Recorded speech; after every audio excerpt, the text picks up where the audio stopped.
Hello all, welcome to the series where we are discussing the most important changes or amendments done to the Constitution of India since independence. In today's video, we shall be discussing 25th Constitutional Amendment Act which was passed in the year 1971 by Indira Gandhi government. You see, the Constitution of India, it is considered to be a living document, meaning with changing societal needs, the Constitution should also be able to adapt itself, or Constitution should also be able to change itself, right? With this intention only, the framers of the Constitution, they have kept a provision to amend the Constitution. Please keep in mind this process of amending the Constitution, it is given under Article 368 of Constitution of India, which says Constitution can be amended with a special majority. What does special majority means? It means a majority of 2/3 of those MPs who are present and voting, or absolute majority. Absolute majority meaning 50% of total strength. Out of these two, whichever is higher, whichever is higher. If these many MPs they vote in favor of a bill amending to the constitution, then that bill is considered to be passed by parliament.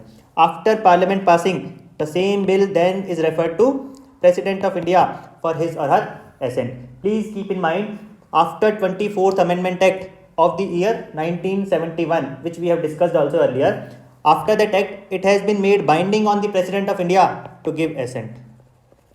Prior to 24th Amendment Act, President could have used veto also, but after 24th Amendment Act, it is now binding on President of India that President must give assent to a constitutional amendment bill, right? After President giving assent, the bill becomes act.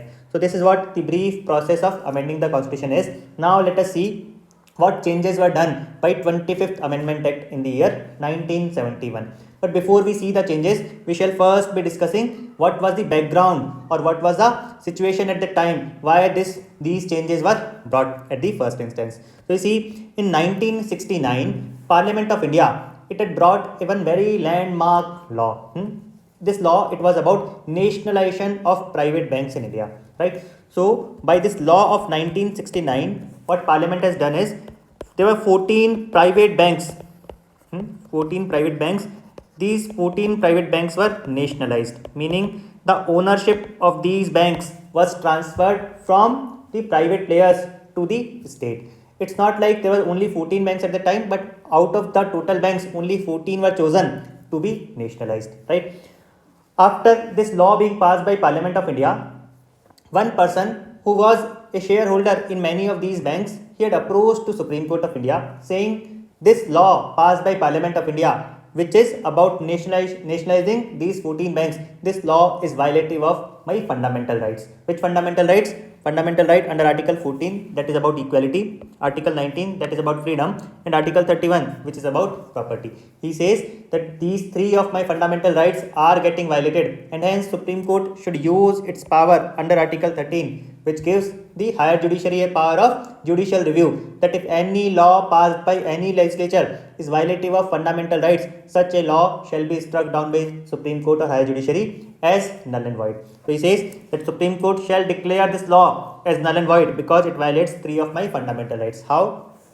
Firstly, right to equality. He says that because only 14 banks have been chosen, it is not very clear why other banks were not chosen to be nationalized. Secondly, these nationalized banks, 14 nationalized banks, they have been, or it is being asked to these banks not to do certain kind of economic activities which other banks have been allowed to do, right? And hence it is a complete arbitrary decision of the government on what basis they have chosen these banks and why they are discriminating or they are treating the private banks and these nationalized banks differently, right? This was the first argument. Article 19, if you know, to be specific, Article 19 subclause 1 subclause F, he said, is getting violated. Article 19 subclause 1 subclause F, which right now doesn't exist because by 44th Constitutional Amendment Act in the year 1978, this act was repealed.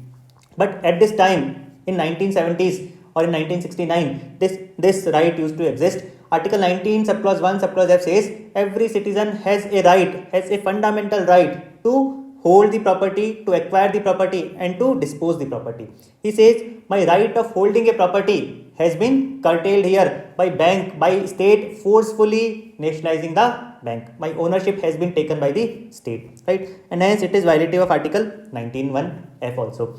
And lastly, Article 31, he says, to be specific, Article 31 subclause 2 is being violated. How? Article 31 subclause 2 talks about the compensation. It says, in case state acquires property of citizens, in that case the state shall give compensation to the citizens. Now the word compensation, it inherently use the word, or it inherently includes a word meaning adequate compensation, right? The compensation which state shall give shall be adequate also, right? He says the money which state has given to us, given to shareholders, that is not adequate, and hence the my right under Article 31 subclause 2 is also getting violated. On all these grounds, the Supreme Court of India shall declare this law as null and void. Supreme Court, after detailed hearing, finally passed a verdict saying many of the fundamental rights by this law are getting violated, and hence many provisions of this law were declared as null and void by the Supreme Court of India in R.C. Cooper versus Union of India case. Please remember the name of this case, right? In order to nullify this judgment of the Supreme Court of India, Parliament in the year 1971 had brought this 25th Amendment Act. Right? Now let us see what changes were done by this 25th Constitutional Amendment Act. So the first change which was done by this Amendment Act is they have changed Article 31 subclause 2. Article 31 subclause 2, as we have just now discussed, it talks about giving compensation. Right? Now compensation we have also just now discussed that the word compensation includes the word adequate also, adequate compensation, right?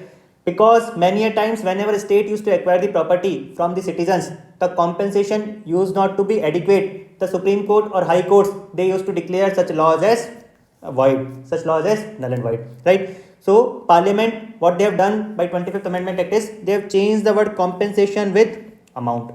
So compensation word was replaced by another word, that is amount, saying, meaning that whatever amount Parliament determines that this amount we will be offering in order to acquire the property of a citizen, that amount shall be final.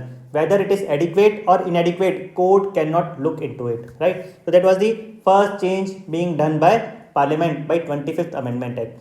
Another and most important change which was done by the Parliament was they have introduced one more law, which is Article 31C. Now 31C, what does it say? It says that if Parliament is trying to bring a law in order to implement two of the DPSPs, 39B and DPSP in 39C. I hope you all understand DPSP. DPSPs are Directive Principle of State Policy, meaning whenever a state makes policy, these directives they have to keep in mind. Please remember, DPSPs are not justiciable in nature, meaning if a state doesn't implement DPSPs, then citizens they don't have a right to approach judiciary, right? So Parliament by Article 31C, what they have written in the Constitution is that if a state is or if Parliament is passing a law in order to implement two of the DPSPs, 39B and 39C, and then if that law is violating Article 14 or Article 19, then such a law cannot be declared by judiciary as null and void, right? Or basically they have given supremacy to Article 39B, 39C over Article 14 and Article 19, right? I hope it is clear. Later on in 1976 by 42nd Amendment Act, Parliament in fact they have replaced these two articles 39B and 39C with all or any of the principles laid down in part 4, meaning they have said that if any of the DPSP we are trying to implement and when such a law is violative of any of the fundamental rights also, then also such a law cannot be declared as unconstitutional by judiciary, right? So later on this was done by 42nd Amendment Act in the year 1976, right? This thing was in 1980 in Minerva Mill case, right? A very famous case, Minerva Mills case in 1980. Supreme Court struck down this part, any of the provision, meaning they have again restored the earlier provision that if a law passed by Parliament which is there to implement Article 39B or 39C, both of them are related to bringing equality, economic equality to the country, right? If Parliament is passing a law to implement 39B or 39C, then if such a law is violating Article 14 or Article 19, then also such a law cannot be declared by judiciary as null and void. That is what in crux Article 31C is.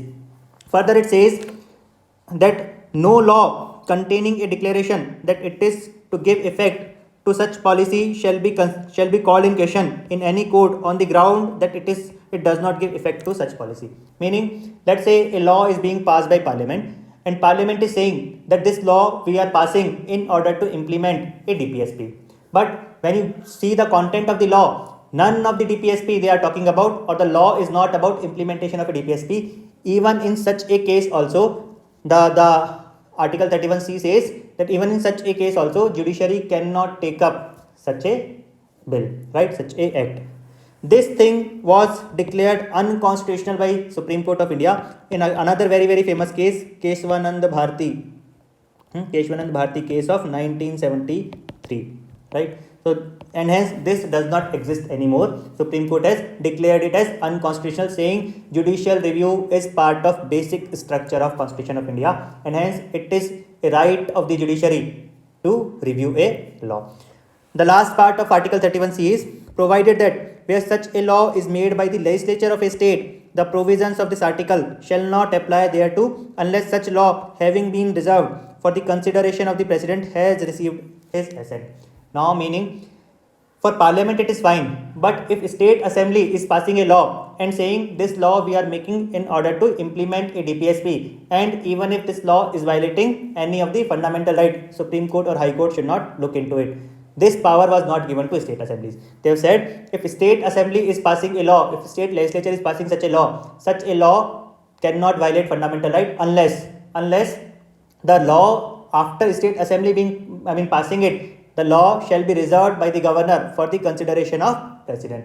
If President gives assent, then such a law cannot be reviewed by judiciary. Otherwise, judiciary can.